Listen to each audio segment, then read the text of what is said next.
صنف میونه شاید چه گفتم صنف میونه چه بگم مقصد همین مکتبخانه میونه یکن صنف میونه تحصیل میونه نمودن یگون معلومات صنف میونه بواسطه شخصانی که درآمد ماهانه‌شون قریب به درآمد میانه اهالی نزدیک است.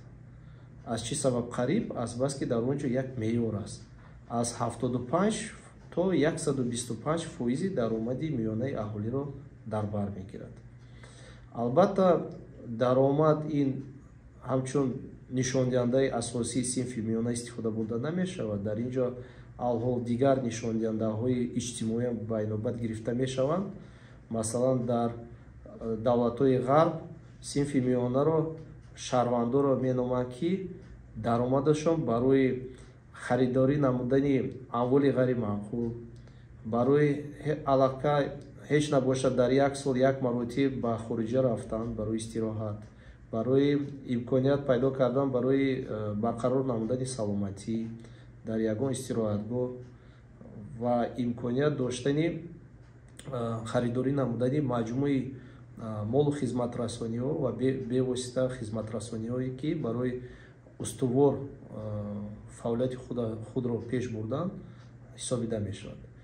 لیکن از جانب بانک جهانی یک مفهوم اساسی صنف میانه استفاده برده می شود که این شخصانی به حساب می روند که درآمد ماهانه‌شان با درآمد میانه اهالی نزدیک است و امکانیت برای استفاده بردن مجموع خدمت رسانی های دولتی که در نتیجه در حالت اگر بیکار ماند یا که اگر که در حالت مثلا بیمعاش استاد و امکانیت از کمبزایتی برآمدن مساعدت میکنند.